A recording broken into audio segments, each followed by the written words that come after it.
Hello everyone, welcome to Guidely. I hope आप लोगों के एग्जाम्स की प्रिपरेशन अच्छी चल रही होगी। तो यहाँ पर मैं आपके लिए आरबीडब्ल्यूएम कंपोनेंट का सीरीज लेकर आई हूँ, जो आपको हर दिन प्रोवाइड किया जाता है। तो अब आपके सिर्फ आरबीडब्ल्यूएम कंपोनेंट रह गए हैं, तो इसको अच्छी तरीके से आप लोगों को यहाँ पर कवर करना है। तो चलिए स्टार्ट करते हैं। तो आज हम मॉड्यूल बी का चैप्टर 6 जो कि है हमारा प्रोडक्ट डेवलपमेंट प्रोसेस, उसका पार्ट 2 यहाँ पर देखने वाले हैं। तो पार्ट 1 में मैंने एक क्वेश्चन आपसे पूछा था, उस सवाल का जवाब मैं आप लोगों को यहाँ पर दे देती हूँ। काफी सारे लोगों ने उस सवाल का जवाब भी दिया है। तो चलिए सबसे पहले क्वेश्चन देख लेते हैं। RBI deregulated interest rate in 2011. Which of the following are correct? अभी आपके जून में आया हुआ पेपर था। काफी सारे लोगों ने, वेरी नाइस गाइस, आप लोगों ने सही जवाब दिए थे। आपके पास 4 ऑप्शंस थे। पहला था banks must give uniform interest rate till ₹40,000। B था आपके पास the rates shall be subject to negotiate between depositor and the bank. C, bank must have a comprehensive policy on interest rate on the deposits approved by their board. And D, banks must give uniform interest rate till ₹1 lakh. तो क्या होगा इसका correct answer? तो इसका correct answer था option number D, यानी bank must give uniform interest rate till ₹1 lakh. तो ये आपका करेक्ट स्टेटमेंट था। नाउ आगे चलते हैं पार्ट 2 की तरफ। तो अब हम यहाँ पर किसके बारे में पढ़ने वाले हैं? केवाईसी गाइडलाइंस के बारे में पढ़ने वाले हैं। अब इससे एग्जाम्स में क्वेश्चंस काफी ज्यादा पूछे जाते हैं। तो चलिए केवाईसी नॉर्म्स, केवाईसी गाइडलाइंस के बारे में चीजें देख लेते हैं। तो as per the PMLA 2002 and rules 2005, KYC guidelines के बारे में हम यहाँ पर कुछ देखने वाले हैं। तो बैंक्स जब भी कोई भी कस्टमर्स का अकाउंट ओपन करती है या कोई भी माइनर्स का अकाउंट या ट्रांजेक्शन्स होता है, तो आपके लिए केवाईसी बहुत ज्यादा मैंडेटरी हो जाता है। यानी कि केवाईसी हम क्यों करते हैं? तो कस्टमर्स की आइडेंटिफिकेशंस को जानने के लिए, क्या उनकी आइडेंटिटी है, राइट, उसके बारे में जानने के लिए हम केवाईसी करते हैं। और ये जो केवाईसी पॉलिसी है, ये किसके द्वारा अप्रूव्ड की गई है? तो बोर्ड ऑफ डायरेक्टर्स और डेलीगेटेड कमिटीज होते हैं, उनके द्वारा इसको अप्रूव्ड किया गया है। तो जब भी हमको कोई अकाउंट ओपन करना होगा एज अ बैंक, हमारा काम है सबसे पहले हम अपने कस्टमर्स का केवाईसी करें, यानी कि नो योर कस्टमर। अब इस केवाईसी पॉलिसी में आप देखेंगे 4 की एलिमेंट्स है। अब जिससे एग्जाम्स में आपसे क्वेश्चंस पूछे जाते हैं, तो कौन कौन से की एलिमेंट्स है? पहला है कस्टमर एक्सेप्टेंस पॉलिसी, दूसरा है रिस्क मैनेजमेंट, तीसरा है कस्टमर आइडेंटिफिकेशन प्रोसीजर एंड चौथा है आपके पास मॉनिटरिंग ऑफ ट्रांजेक्शंस। तो एक एक करके चारों को समझते हैं। सबसे पहले है कस्टमर एक्सेप्टेंस पॉलिसी। क्या है ये कस्टमर एक्सेप्टेंस पॉलिसी? तो यहाँ पर देखेंगे, अगर कोई भी अकाउंट ओपन किया जा रहा है और उस अकाउंट का कोई भी एनोनिमस है, फिक्सिशियस है या बेनामी नेम है, यानी कि जिसका कोई नाम नहीं है, तो उस तरीके के हम अकाउंट को ओपन नहीं कर सकते हैं। इसके अलावा अगर कोई भी कस्टमर ड्यू डिलिजेंस अप्लाई नहीं हो रहा है, तो भी उस तरीके के हम अकाउंट्स को ओपन नहीं कर सकते हैं। इसके अलावा आप देखेंगे कि हमें मैंडेटरी होता है केवाईसी इंफॉर्मेशन को कलेक्ट करना जब भी हम कोई भी अकाउंट ओपन करते हैं, और हम उसको पीरियोडिकली जो है अपडेट भी करते रहते हैं time to time, depending upon the risk factor. इसके अलावा आप देखेंगे optional information is collected with the customer consent after account opening. तो जो भी हम ऑप्शनल इंफॉर्मेशन लेते हैं, उसमें हमारा कस्टमर का कंसेंट होना बहुत ज्यादा जरूरी होता है। CDD is also followed for all the joint account holder, whether वो ज्वाइंट अकाउंट हो, सिंगल अकाउंट हो, कस्टमर ड्यू डिलिजेंस तो इंपॉर्टेंट होता ही है, ठीक है। इसके अलावा आप देखेंगे कि कस्टमर्स की आइडेंटिटी को चेक किया जाता है against the RBI sanctions list. अब RBI का एक सैंक्शन लिस्ट आता है, उसमें आप कस्टमर्स की आइडेंटिटी को चेक करते हो। अगर वो वहां पर दिख रहा है, सैंक्शन लिस्ट में उसका नाम है, तो ही आप केवाईसी करेंगे, अदरवाइज आप नहीं करते हो, ठीक है। अब आगे चलते हैं। दूसरा था हमारा रिस्क मैनेजमेंट। अभी ये रिस्क मैनेजमेंट क्या होता है? तो यहाँ पर हम कस्टमर्स को क्या करते हैं? कैटेगराइज कर देते हैं लो रिस्क, मीडियम रिस्क और हाई रिस्क पे, ठीक है, based on the banks assessment और रिस्क परसेप्शंस। जैसे आप देखेंगे, अगर कोई लो रिस्क कस्टमर होता है तो आप 10 साल में एक बार उसकी केवाईसी कराते हो।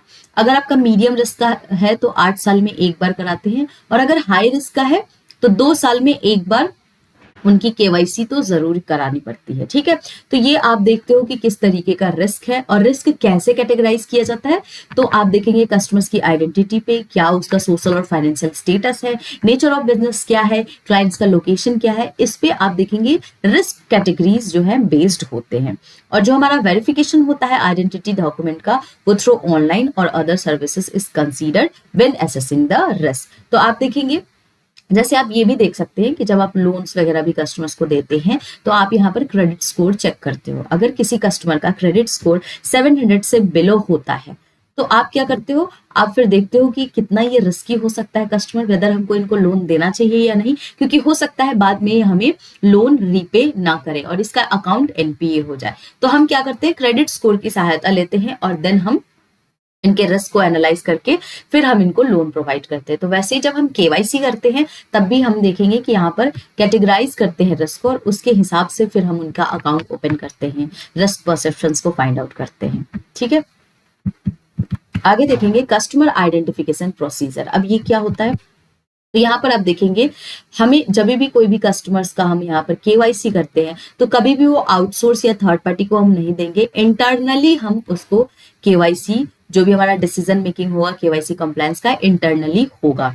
No introductions are needed when opening account. ठीक है, तो कोई भी इंट्रोडक्शंस रिक्वायर्ड नहीं होते। ऑफिशियली वैलिड डॉक्यूमेंट्स जो है एज अ आइडेंटिटी प्रूफ हम यहाँ पर कस्टमर्स का लेते हैं। तो कौन कौन से एक्सेप्टेड है ऑफिशियली वैलिड डॉक्यूमेंट, तो आप देखेंगे पासपोर्ट है, ड्राइविंग लाइसेंस है, वोटर आइडेंटिटी कार्ड है, नरेगा जॉब कार्ड है, UIDAI letter with Aadhaar details and national population registered letter. तो ये सारे ओवीडी आपके एक्सेप्टेड डॉक्यूमेंट्स होते हैं जो आप कस्टमर से क्या करते हो, यहाँ पर लेते हो।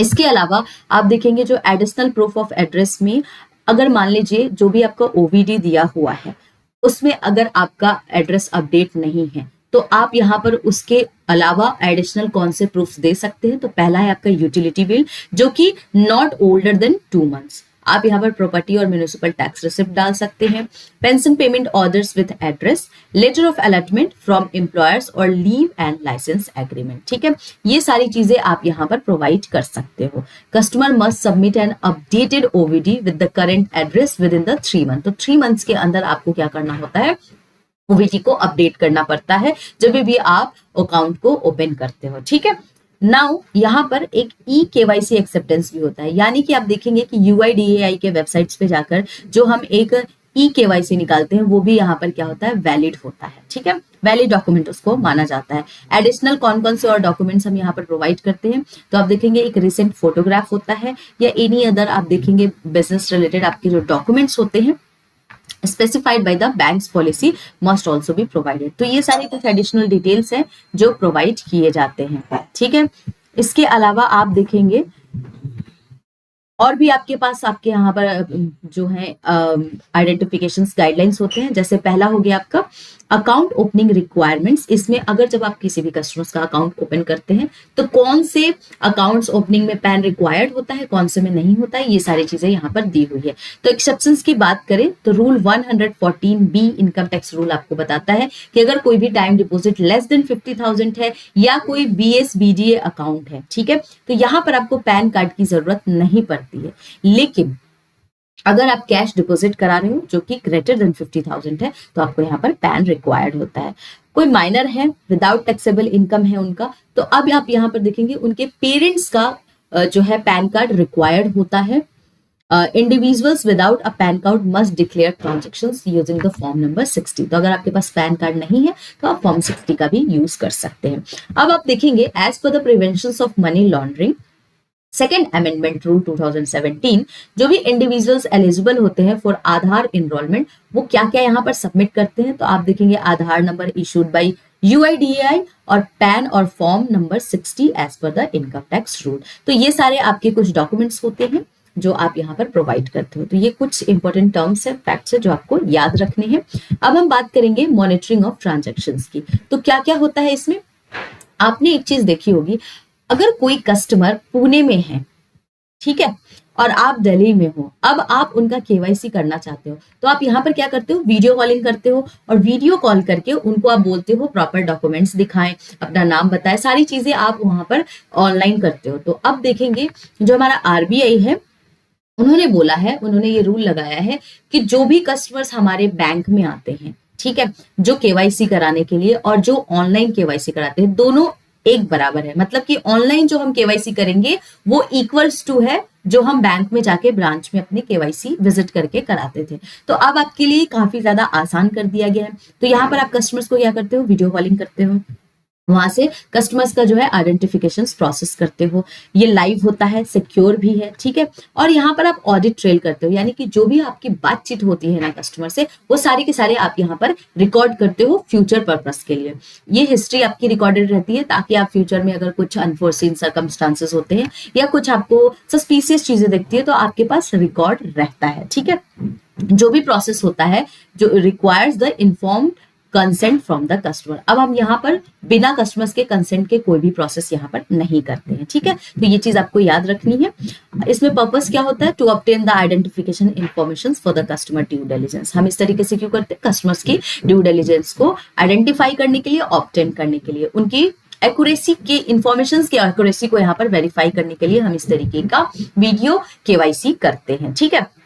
अब आप देखेंगे कि जो हमारा वीडियो कस्टमर आइडेंटिफिकेशन प्रोसेस होता है must adhere to prescribe the standards and procedure. तो इसके कुछ स्टैंडर्ड्स होते हैं, नॉर्म्स होते हैं, प्रोसीजर्स होते हैं जो हमें फॉलो करना होता है। यहाँ पर हम फेस टू फेस कस्टमर्स की आइडेंटिफिकेशन प्रोसेस करते हैं। तो ये आपका होता है monitoring of transactions via online, ठीक है। तो ये कुछ आपके 4 एलिमेंट्स थे केवाईसी के।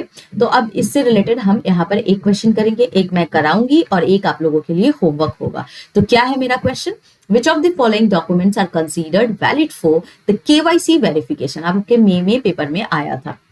तो आपके पास 4 ऑप्शन है, Aadhaar card, passport and driving licence, ration card, student ID and library card, utility bill, rental agreement and PAN card, birth certificate, marriage certificate and voter ID. तो आपके यहाँ पर कौन से करेक्ट आंसर है, तो वैलिड यहाँ पर डॉक्यूमेंट्स कौन कौन से होते हैं, तो आप देखेंगे आधार कार्ड, पासपोर्ट एंड डीएल आपका वैलिड डॉक्यूमेंट होता है। तो option A is the correct answer. Now next question, ये आप लोगों के लिए होमवर्क है। गाइस पार्टिसिपेट करें, आप लोग एक्टिवली चैट सेक्शंस में क्वेश्चंस के आंसर्स करें, ठीक है। Which of the following is incorrect regarding the video based customer identification process. अब आपसे एग्जाम में पूछा था, printed copy of e PAN, customer due diligence, GPS stamp, audit trail is not necessary. तो कौन सा इसमें से इनकरेक्ट है आपको बताना है। बेसिक सा सवाल पूछा है गाइस, प्लीज चैट सेक्शंस में एक्टिवली आप लोग पार्टिसिपेट करें।